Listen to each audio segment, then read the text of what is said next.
మన ప్రభువైన యేసుక్రీస్తు నామములో ఈ వీడియో చూస్తున్న ప్రతి ఒక్కరికి నా హృదయపూర్వకమైన వందనాలండి. ఈరోజు దేవుని మాటలు మార్కు సువార్త 10వ అధ్యాయము 44వ వచనం. మీలో ఎవడైనను ప్రముఖుడై ఉండగోరిన ఎడల వాడు అందరికీ దాసుడై ఉండవలెను.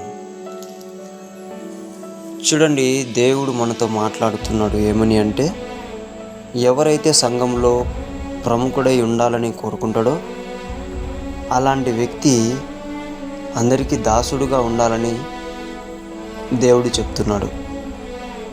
చూడండి, యేసుక్రీస్తు ప్రభుల వారే శిష్యుల పాదాలు కడిగి, నేనే మీకు పరిచర్య చేయడానికి వచ్చాను అని చెప్పేసి మాట్లాడారు. అంతటి గొప్ప మనసు క్రీస్తు బిడ్డలమైన మనకు ఉండాలని దేవుడు ఆశపడతాడు. మనం ఆ విధంగా ఉంటేనే దేవుని రాజ్యంలో చోటు దక్కుతుంది.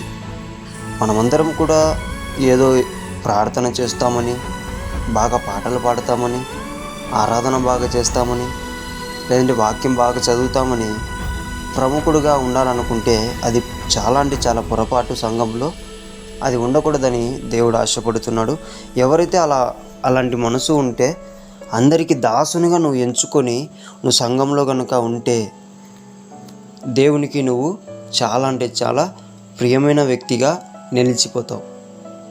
ఎందుకంటే దేవుడు ప్రముఖులను కోరుకోవడం లేదు, కానీ దాసులని కోరుకుంటున్నాడు. క్రీస్తు దాసులుగా మనం కనుక బ్రతికినట్లయితే మనం ఎప్పటికైనా గుర్తుపెట్టుకోవాలా, దేవుడు ఉన్నత స్థితికి తీసుకెళ్తాడు. అంతేగాని మనం చేసే పరిచర్యను బట్టి మనం గర్వపడి మనం ప్రముఖునిగా ఉండాలి అనుకుంటే అది చాలా తప్పు.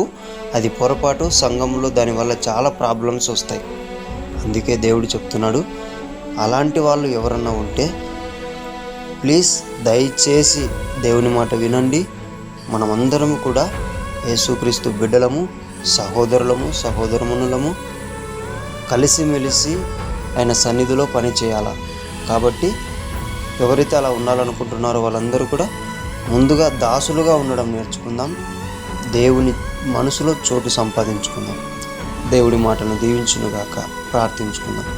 మహాపరిశుద్ధుడైన తండ్రి, నీకు వందనాలయ్యా.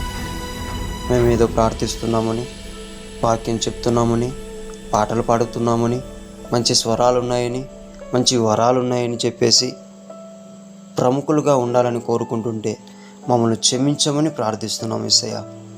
తండ్రి, ప్రముఖులుగా కాకోకుండా సంఘంలో ఉంటున్న ప్రతి ఒక్కరి ఎడల అందరికీ దాసులుగా ఉండడం నేర్పించండి.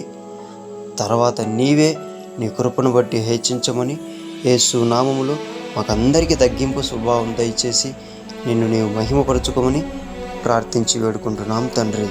ఆమేన్.